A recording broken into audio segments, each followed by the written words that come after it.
ang mga kwento ng pag-ibig, kwento ng buhay, at kwento ng pag-asa dito sa Barangay Love Stories. Love Stories.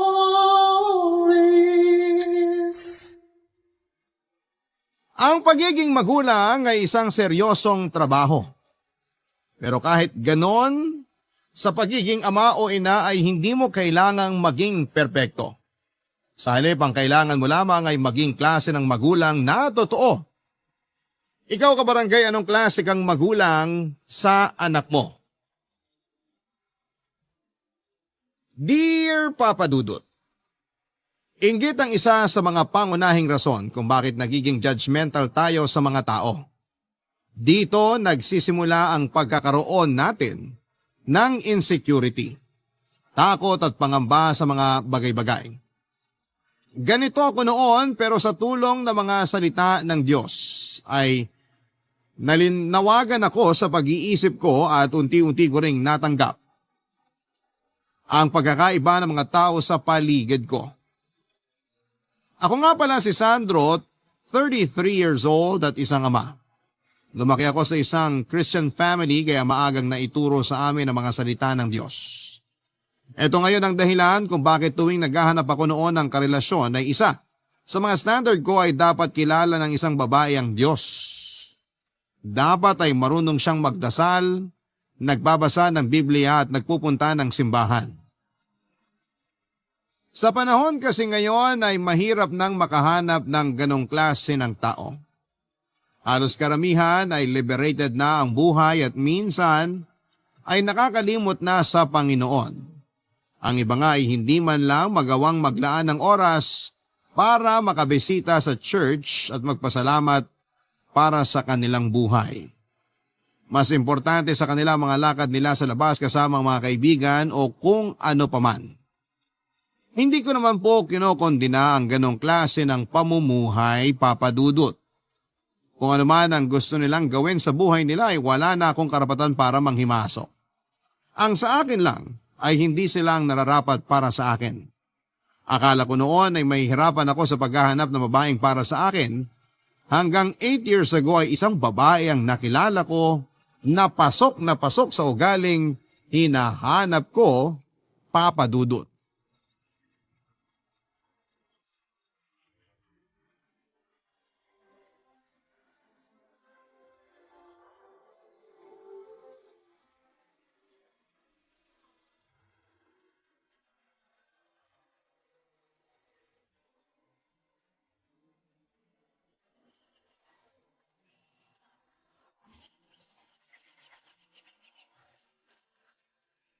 Oo, nandito ako sa may exit ng park sa may bandang north.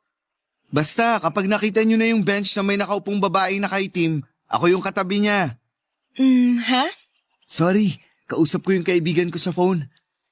Basta, aantayin ko kayo rito ah. Naka-blue ako. Babay na. Dalian nyo.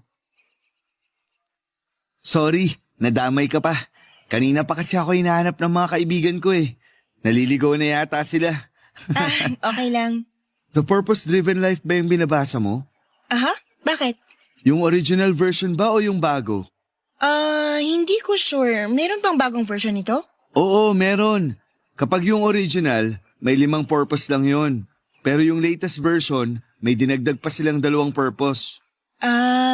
Yung original siguro to kasi 40 chapters lang to eh. Okay. Pagkatapos mo niyan, magandang basahin mo rin yung bago. 42 chapters yun. Sige, try ko maghanap yun sa bookstore kung meron. Maganda ring basahin mo yung The Purpose-Driven Church. Para sa mga pastor talaga yun, pero pwede rin naman para sa mga normal na tao. Marami kang matututunan dun. Niragaluhan ako nun ng pastor namin dati. Ang sequel nun ay ang binabasa mo ngayon. Bakit? Wala. Ngayon lang ako nakakita ng lalaking obsessed sa self-help books. Ha? Bakit? Wala na bang lalaking ganun ngayon? Marami pa kami, hindi lang halata. Mukhang sa maling lugar pala ako naghahanap eh. Dito lang pala ako sa park makakakita ng lalaking mahilig din magbasa ng libro. Marami kasing libro sa bahay nung bata ako kaya lumaki rin akong mahilig magbasa.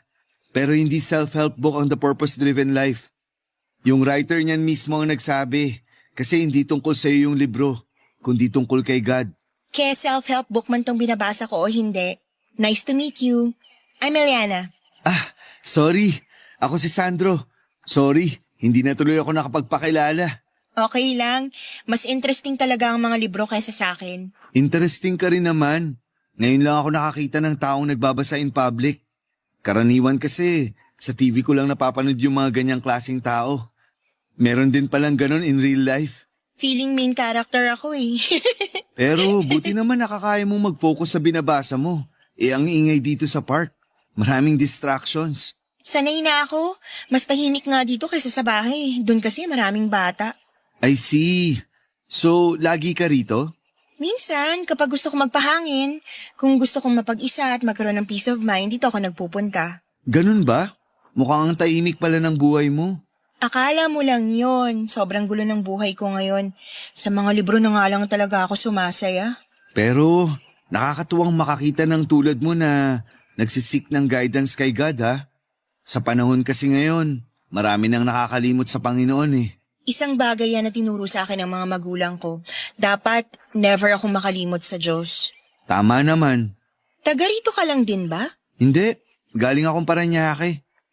Anong ginagawa mo rito? May lakad kami ng mga kaibigan ko. Dito raw yung meeting place. Kaso kanina pa ako paikot-ikot.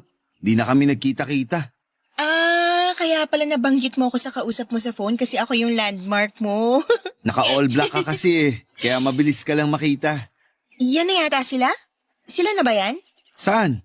Ayan yung 3 lalaki na palapit na sa atin. Kanina pa tayo tinuturo eh.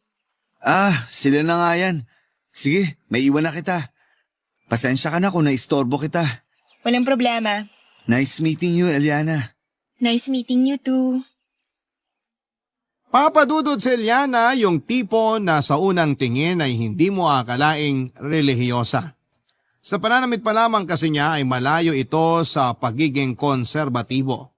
May highlight na asul ang abot hanggang balikat na buhok nito. Nakashave din ang magkabilang gilid ng kanyang buhok katulad ng mga kalalakihan kapag nagpapa-undercut sila. May nakakabit na hikaw sa ilong nito at may tattoo siya sa taas ng kanyang dibdib. Kakaiba man ang itsura niya ay agad nitong nakuha ang atensyon ko dahil sa unique nitong kagandahan. Sa park kung saan kami unang nagkita ay sa kanya agad napunta ang atensyon ko. Nakaupo lamang siya noon sa isang bench na parang walang pakialam sa mundo habang nagbabasa ng libro. Unique si Eliana, papadudot. Pero ang mas nagpa-unique pa sa kanya sa kabila ng self-expression na ipinapakita niya sa publiko ay malakas ang pananampalataya niya sa Panginoon. Agad akong naakit sa kakaiba niyang ugali sa puntong hinanap ko pa siya sa Facebook at doon ay nagpatuloy ang pag-uusap namin. Naging chatmates kami ng ilang buwan hanggang sa sinubukan ko siyang ligawan.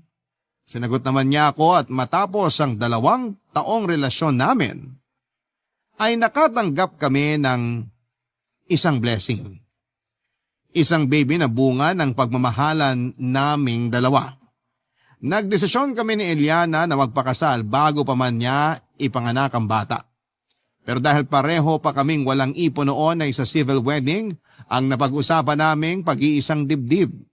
Saka na lamang kami magkakaroon ng church wedding kapag nakaipon na kami ng pera.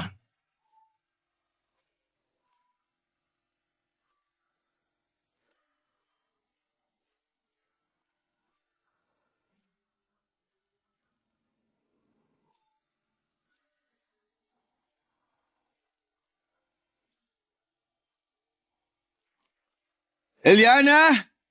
Eliana, buksan mo naman tong pinto! Ano tong sinasabi ng magulang mo na ayaw mo na? Kausapin mo ako! Eliana, lumabas ka naman dyan! Sandro, Eliana, ba't hindi ka pa nakabihis? Ngayon ang kasal natin, nalimutan mo ba? hindi ko nalimutan. Alam ko na ngayon ang kasal natin. Ba't hindi ka pa bihis? Malilate na tayo. Nakausap mo na ba sina mama? Wala ba silang sinabi sa'yo? Nakausap ko na sila. Sinalubong nila ako sa labas. Ang sabi nila, may problema. Ayaw mo na raw. Anong ibig sabihin nun? Anong ayaw mo na? Ayoko nang magpakasal, Sandro. Ano? Ayaw mo na magpakasal? Bakit? Hindi pa ako ready. Hindi pa ako handa magpakasal sa'yo. Magkakaroon na tayo ng anak. Paano hindi ka pa ready? Alam ko. Pero pwede naman tayong magkaanak nang hindi nagpapakasal, diba? Pero bakit nga? Anong dahilan? Bakit hindi ka pa handa? Dun din naman tayo pupunta. Bakit pa natin patatagalin? Sandro, ayoko magpakasal sa'yo. Sa ngayon, ayoko pa. Ha? Anong pinagsasasabi mo? Sorry, pero parang masyado pa kasing maaga. Masyadong mabilis itong mga nangyayari. Paanong mabilis? Mahal mo naman ako, di ba? Oo, mahal kita, pero wala pa ako sa puntong gusto na kitang pakasalan. Paano ang bata? Hindi naman natin kailangan ng kasal para magpakamagulang sa anak natin eh. Pwede natin gawin yon kahit hindi tayo kasal. Pero importante ang kasal para sa isang pamilya. Sagrado ang pagpapakasal. At yun ang kailangan natin para mas mapagtibay pa ang pamilya natin. Alam ko naman yun, pero bigyan mo pa ako ng oras. Kailangan ko muna pag-isipan ng mabuti tong gagawin natin. Yun lang ang hiling ko sa'yo. Sana maintindihan mo. Para mo namang sinabi na ayaw mong makasal sa akin. Ang sakit nun, Eliana. Hindi naman sa ganun. Gusto ko lang naman masiguro tong nararamdaman ko sa'yo eh. Saan ka ba hindi sigurado? Bakit parang takot kang magpakasal sa akin? Hindi ko pa alam. Yun ang problema eh. Wala akong maisip na rason kung bakit. Basta ayoko pa. Gusto ko na kapag kinasal na ako, willing ako emotionally and mentally. Pero yung nangyayari ngayon, parang magpapakasal lang tayo dahil buntis ako eh. Magpapakasal tayo kasi mahal kita. Mahal mo rin naman ako, di ba? O baka naman pati yun, di ka rin sigurado. Mahal kita. Yun ang sinasabi ng puso ko ngayon. Pero kung hanggang kailan, yun ang hindi ko pa alam. I'm sorry. Ayoko lang talaga magpatali muna sa ngayon. Bata pa ako. Ayoko makagawa ng maling desisyon na pagsisisihan ko rin sa huli. Hindi ka magkakamali sa desisyon mo kung mahal mo talaga ako. Pero dahil sa mga sinabi mo, pati yata pagmamahal mo sa akin, hindi mo rin alam kung totoo. Please, Sandro, intindihin mo naman ako. Ay, kung yan ang gusto mo, sige, bibigyan kita ng oras para makapag-isip. Ayoko mapilitan ka sa ginagawa mo. Gusto ko rin naman na kusa mo akong pakasalan. Kaya kung hindi ka pa handa ngayon, hindi kita pipilitin. Maraming salamat at naintindihan mo ko. Aalis na ako. Kailangan ko na magbihis ng damit. Kailangan ko pang sabihan yung iba na hindi natuloy ang kasal natin. Sandro, sorry talaga. Maiwan na kita.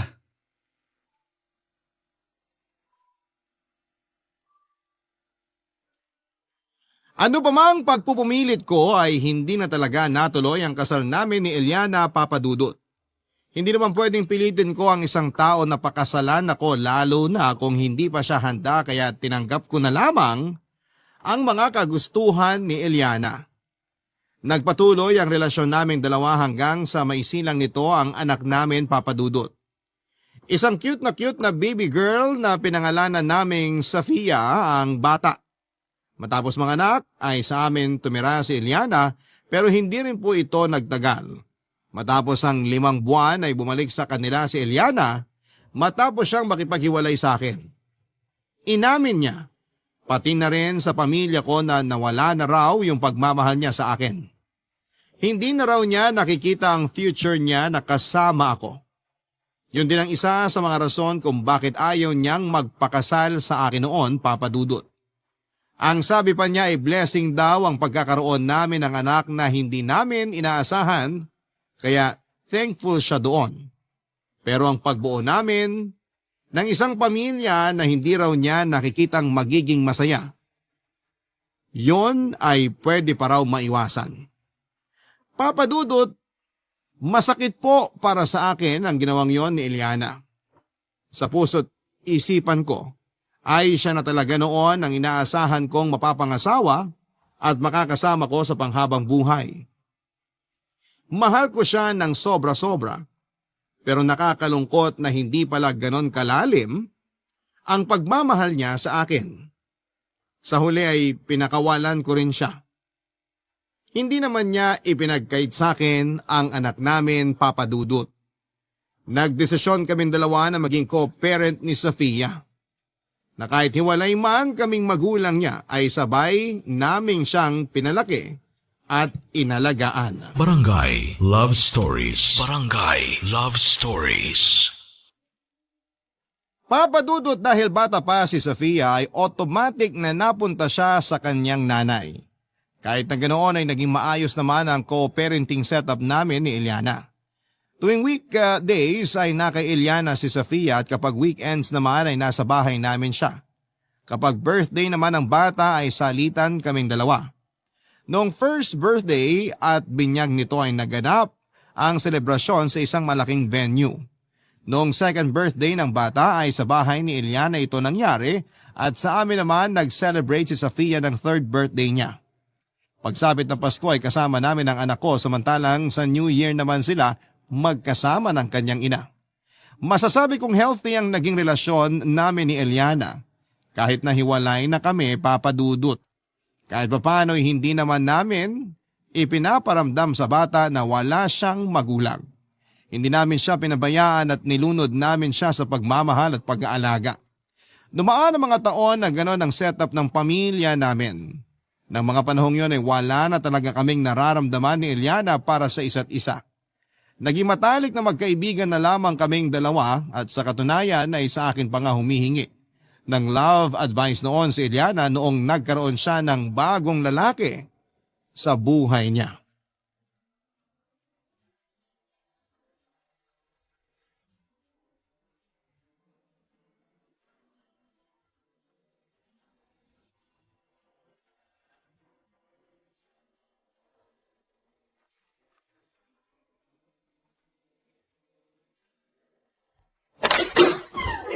Oh, Sandro, ang aga mo magsundo ngayon ah.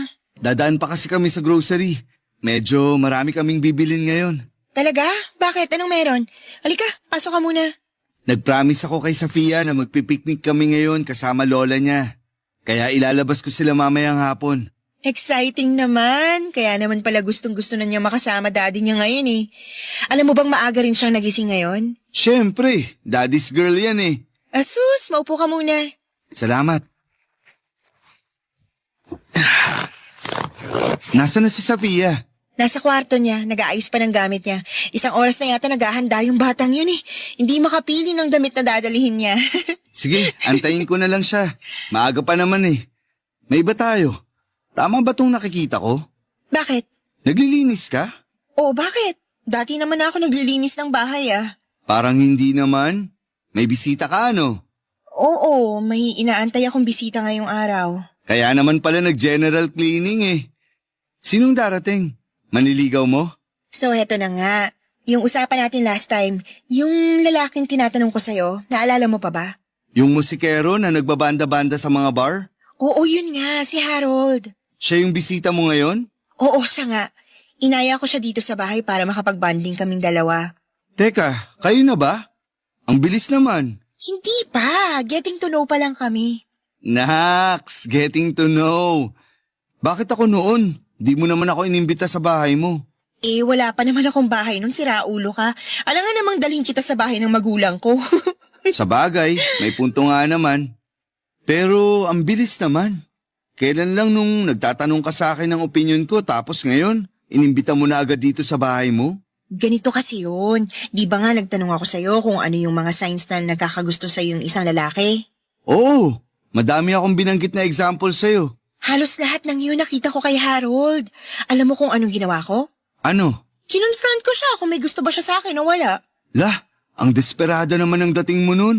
Ay nako, matanda na ako para magpakipot pa, no? Tsaka hindi naman bagay sa akin magpatwitams. Gusto ko siya eh, so kung gusto niya ako, edi push na agad tayo sa ligawan portion. Ba't pa namin patatagalin? Ang laki na talaga ng ipinagbago mo. 5 years ago, hindi ka naman ganyan eh. Siyempre, tumatanda na. Dapat galaw-galaw, baka single na pumanaw. So ano namang gagawin nyo dito? Maglilinis, ganon. Hindi. Magmo-movie marathon kami tapos magluluto. Weh, movie marathon at luto lang ba talaga? Di ako naniniwala. Hoy, tampaling kita dyan eh. Doon ka na nga, puntahan mo na si Sofia sa kwarto niya. Di pa yung nagbe-breakfast ha? Ako nang bahala. Bibili na lang kami ng pagkain sa labas. Pero Eliana, seryoso. Alam mo na ginagawa mo kaya may tiwala na ako sa'yo. Nag-mature ka naman na.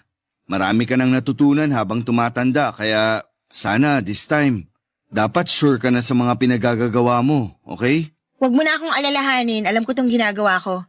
Hindi na ako yung Eliana noon na walang kasiguruhan sa buhay. Mabuti kung ganun. Enjoy sa movie marathon yung dalawa. Sira ulo?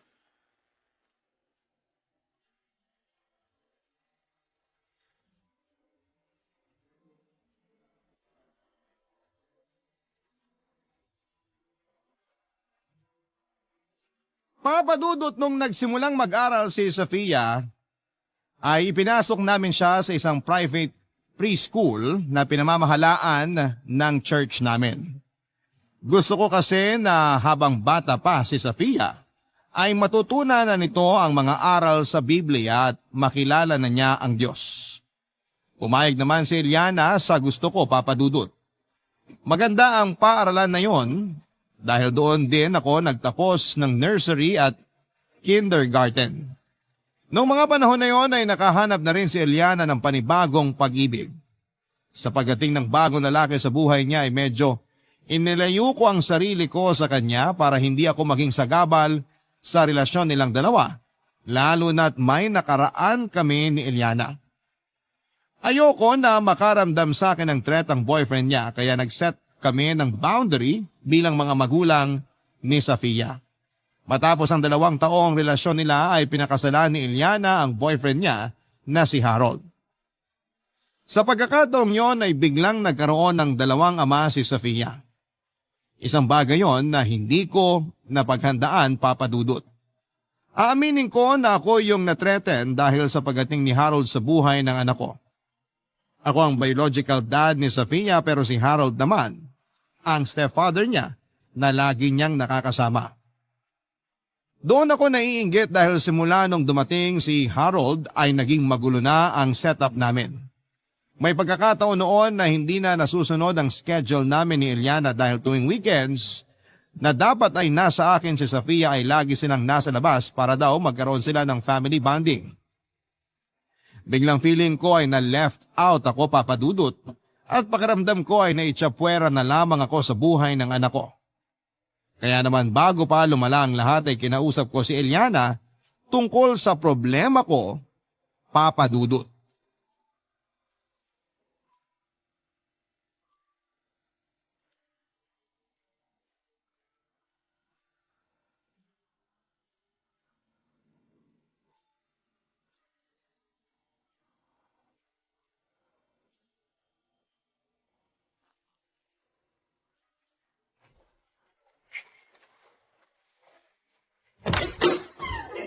Sandro?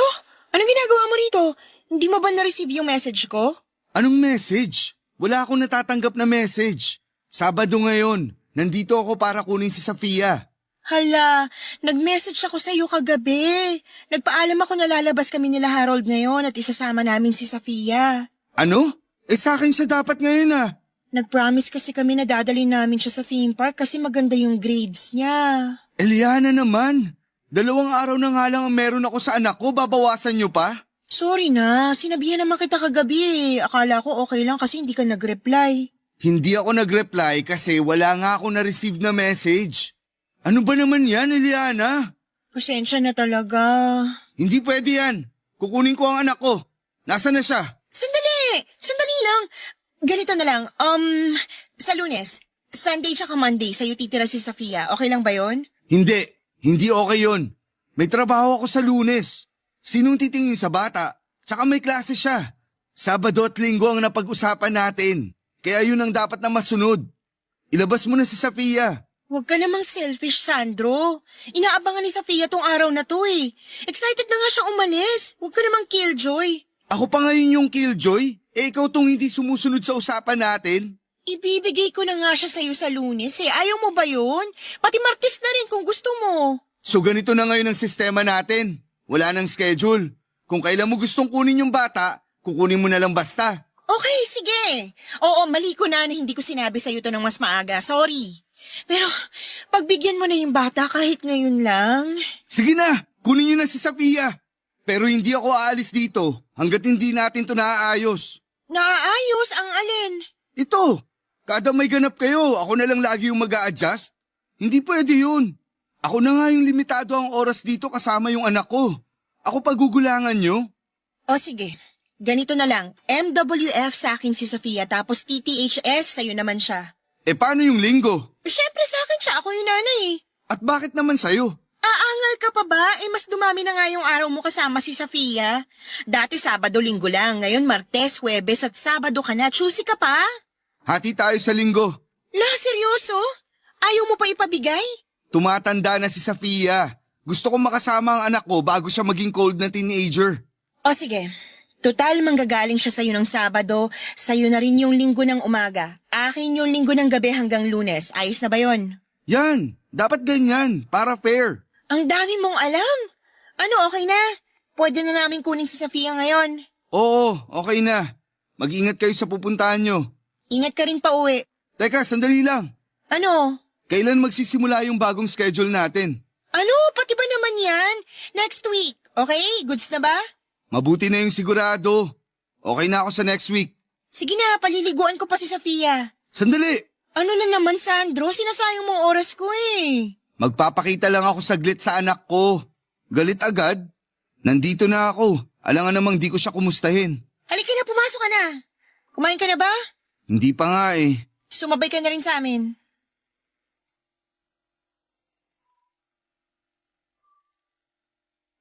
Magkaiba ang parenting style namin ni Harold Papadudut.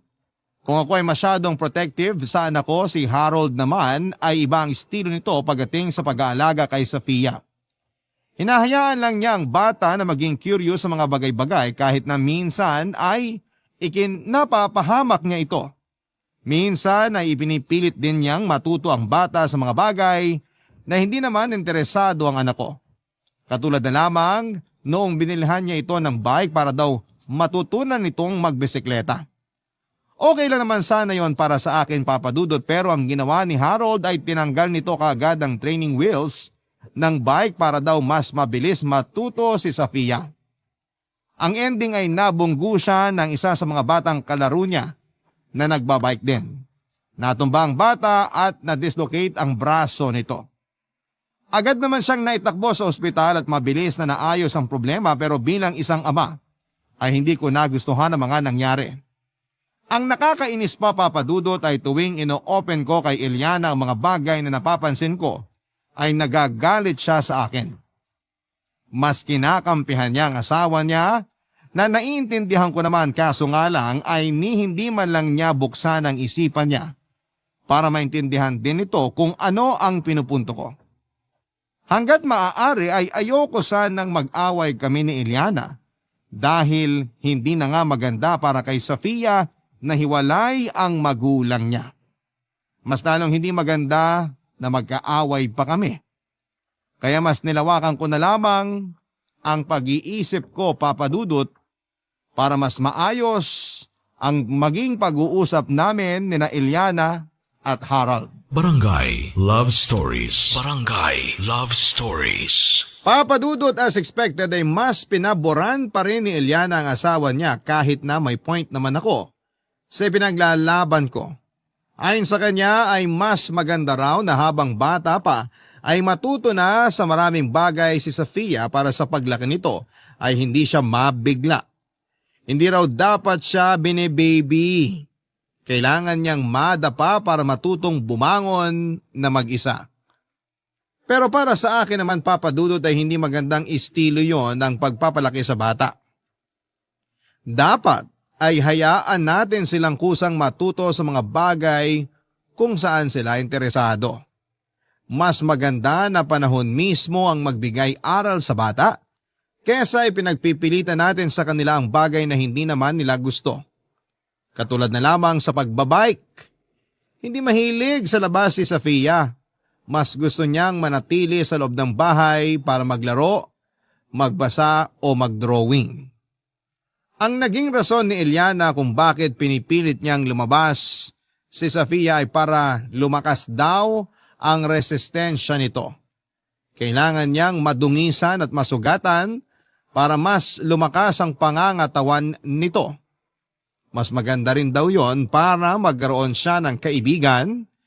Isa pa ay mahaba-haba ang bakasyon nila.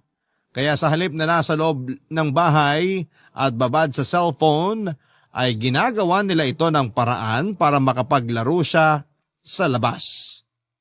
Doon ako nagkaroon ng isang magandang ideya.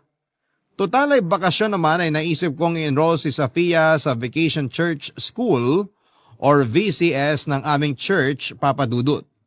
Kahit papaano ay pinagbigyan naman nila ako sa hiling kong ipasok si Safia sa VCS.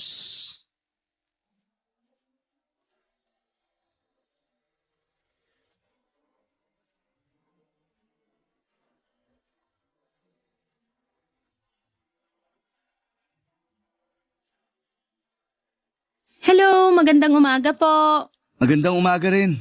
Dito ba yung VCS? Vacation Church School? Opo sir, dito po. Ilang taon na po ba si baby girl? 9 years old. Ah, dito nga. 8 years old and up. Ako ang magiging teacher nila. 7 pababa naman, dun sila sa kabilang classroom kasama si Teacher Loida. Ah, baby girl, pasok ka na sa loob para makilala mo mga classmate mo. Oh, pasok ka na raw, Safia. Huwag makulit, okay? Oh, tingnan mo. Di man lang marunong magpaalam. Mga bata talaga ngayon. Excited lang po siguro. Ikaw yung magiging teacher nila? Yes po, ako nga po. Pakibantayan na lang siya ha. Tahimik lang yan karaniwan, pero kapag nakahanap ng makulit na kalaro, lumalabas din yung pagkamakulit niya. Huwag kang matakot na pagalitan siya kapag nagkataon. Sige po, wag po kayong mag-alala. Safe po sila rito. Ano nga ulit pangalan mo? Michi po. Ako naman si Sandro. Nice to meet you po. Preschool teacher ka rin ba dito? Parang ngayon lang kita nakita. Nag-aaral kasi dati dito si Safia, kaya kilala ko na yung mga teachers dito. Si Teacher Loida, nursery teacher yun ni Safia. Opo, bago lang. Pero matagal na rin akong teacher. Sa ibang church nga lang. Ah, so same religion ba tayo? Parang gano'n na nga po. Baka kilala niyo po yung father ko. Pastor po siya. Siya actually yung bagong papalit dito. Magpapalit na naman ba ng pastor? Opo, next month. Anong pangalan ng father mo? Pastor June. Baka po kilala niyo siya. Si Pastor Jun yung mestizo na matangkad? Tama ba? Siya nga po. Tatay ko siya. Oo, naaalala ko na siya. Naging pastor na siya dati rito eh. Bata pa ako nun sa pagkakaalala ko. Ah, oo. Naging pastor na siya dati dito. Baka nga nagkasabay na tayo sa church service nun eh. Pero nadestino din agad si Papa sa ibang church kaya parang 2 taon lang yata siya rito dati. Oh, I see. Tapos ngayon, babalik na ulit siya rito. Oo, by next month. Tapos ako naman, lilipat na rin dito. Dito na rin ako magtuturo ng preschool. Mabuti naman, para may bagong mukha dito sa church natin. Pero napaaga yata yung paglipat mo. Nag-volunteer talaga ako rito kasi naka-maternity leave pala yung kasama ni Teacher Loida. Wala siyang kasama kaya hinugot ako mula sa amin para samahan siya rito. Oo, malapit na kasi yata ang mga anak si Teacher Alice. Dadalawa lang kasi silang teacher dito eh. Compared sa ibang lugar, maliit lang kasi yung school dito. Kaya konti lang din ang nag-e-enroll. Kaya nga po, pero parang next year plano nilang palawakin pa tong school para mas maraming ma-accommodate na bata. Talaga ba? Mabuti naman kung ganun. Plano pa lang naman yata pero hindi ko sure, narinig ko lang sa papa ko. Sana matuloy kung sakali. Sana nga po. O paano po yan? Mauna na po ako sa loob ha. Inaantay na ako ng mga bata. O sige. Babalik na lang ako kapag uwian na. Ano ulit oras matatapos? Mga 11:30 pwede nyo nang sunduin yung mga bata. Okay, got it. Sige, nice meeting you ulit. Ingat po kayo.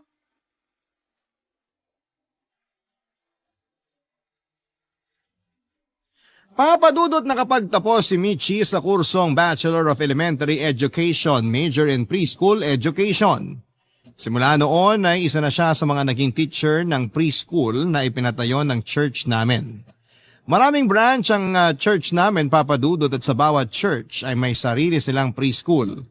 Galing pa sa ibang lugar si Michi pero magkapareho kami ng religion. May isa siyang kapatid na lalaki na nagtatrabaho naman bilang marino. Malit na babae lamang siya, sweet siya at mahiyain. May pagkakahawig siya kay Shaira Diaz na laging mapungay ang mga mata. Siya ang naging teacher ni Safia sa isang linggong VCS nila. Sobrang saya ng anak ko noon dahil muli niyang nakita ang mga dati niyang kaklase at nagkaroon pa siya ng mga bagong kaibigan. Pero ang pinakamahalaga sa lahat ay nagkaroon siya ng pagkakataong aralin ang mga istorya sa Biblia. Yun ang goal ng Vacation Church School, Papa Dudut. Ginagawa ito taon-taon para mapagpatibay ang pananampalataya ng mga bata sa Panginoon. Maliban doon ay naghihinang din ito ng creativity nila dahil binibigyan sila ng sapat na panahon para sa creative skills nila. Half day lang ang VCS mula sa bahay nila, Eliana, ay sinusundo ko si Safia ng alas 7 ng umaga para dalhin sa church namin. At saka ko siya binabalikan kapag lunch break ko na sa trabaho. Kasabay ng isang linggong pag-aaral ni Safia sa mga salita ng Diyos, ay nagkaroon naman ako ng pagkakataong makilala ang teacher niyang si Michi, Papa Dudut.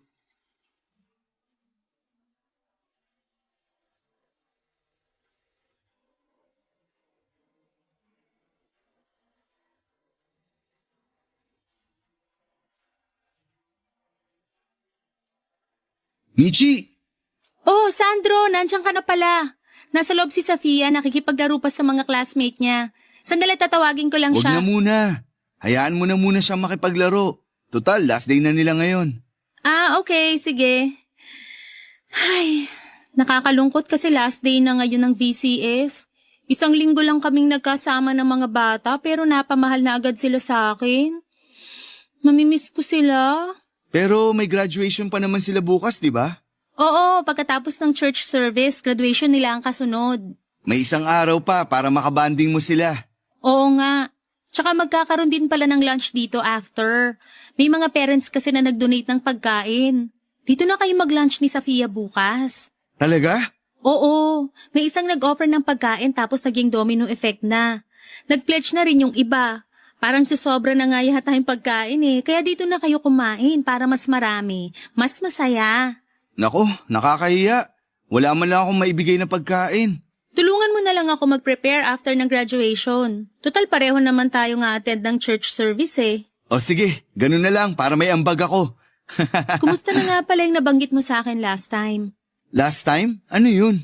Yung sinasabi mo na problema mo sa asawa ng mama ni Safia? Harold? Yun yata ang pangalan niya sa pagkakatanda ko. Ah, yun ba?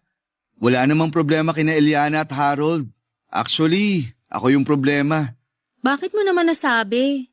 Hindi ko kasi maiwasang ma-left out sa buhay ng anak ko eh. Alam mo yung FOMO? FOMO? Ano yun? Yung fear of missing out. Kina Eliana kasi, may mami at daddy na si Safia doon. Kumbaga, kompleto na silang pamilya. Out of the picture na ako. Para bang kahit mawala ako, okay lang kasi may tatayo namang ama kay Safia kapag nagkataon.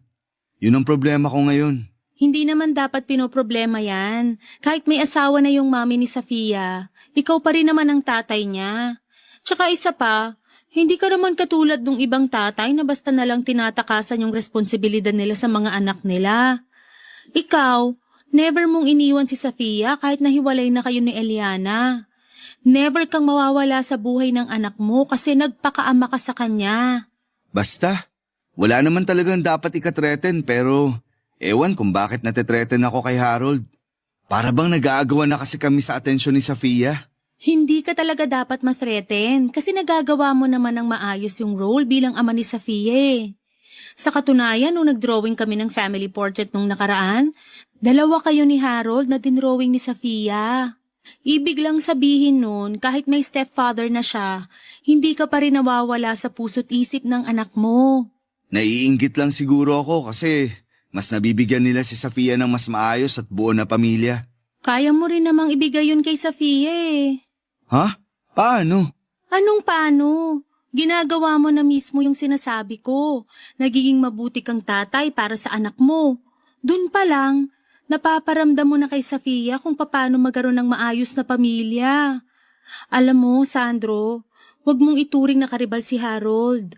Pareho nyo namang mahal si Safia eh. Pareho kayo nakapakanan nung bata ang hangad. Siguro magkaiba lang kayo ng style ng pag-aalaga pero at the end of the day, iisa lang ang goal nyo at yun mapalaki ng maayos si Safia. Sa bagay, tama ka naman.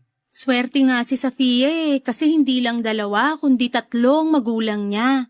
Mga magulang na handang gawin ang lahat para sa kanya. At soon, kapag nakahanap ka na ng babaeng pakakasalan mo balang araw, hindi lang 3 kundi 4 na ang tatayong magulang nung bata. 2 ama at 2 ina.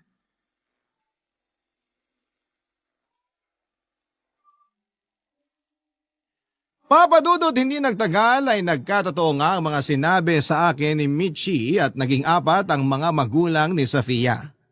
Maliban sa amin ni Eliana na biological parents nito ay nagkaroon din siya ng mga step-parents, si Harold at saka walang iba kundi si Michi. Kung paano kami nagkatuluyan ni Michi ay nagsimula ang lahat nung natapos ang VCS nila ni Safia. Nagkaroon na kami noon ng bagong pastor sa church namin at eto nga ang tatay ni Michi. Dahil doon ay mas naging close pa kaming 2 ni Michi at mas tumibay ang pagsasama namin dahil sabay kaming nagsisilbi sa church namin. Sa mga sumunod na buwan ay unti-unti na akong na-develop ang feelings ko para sa kanya hanggang sa sinubukan ko siyang ligawan. Nagkaroon kami ng 3 taong relasyon bago namin naisipang magpakasal na. Makalipas ang 1 taon ay nagkaroon kami ng sariling anak. Papa Dudut, 13 years old na ngayon si Safia at may 3 na siyang nakababatang kapatid. Ang anak namin ni Michi na si Miggy at ang 2 anak naman ni Eliana at Harold. Sa tulong ni Michi ay unti-unti ko ring natanggap na hindi ko kontrol ang buhay ni Safia. Ganon din na hindi ko kontrol ang pagpapalaki sa kanya ng iba pa niyang mga magulang. Ang ginawa ko na lamang ay mas nilawakan ko pa ang pag-iisip ko at sinubukang makipagtulungan kina Eliana at Harold para may pagpatuloy namin ang maayos na pagpapalaki kay Safia. Dito na po nagtatapos ang aking kwento, Papa Dudut. To God be the glory, ang inyong forever kapuso at kabarangay, Sandro. Nagustuhan ang iyong napakinggan? Ituloy yan via live stream sa www.gmanetwork.com/radio. Barangay LS 97.1 Forever.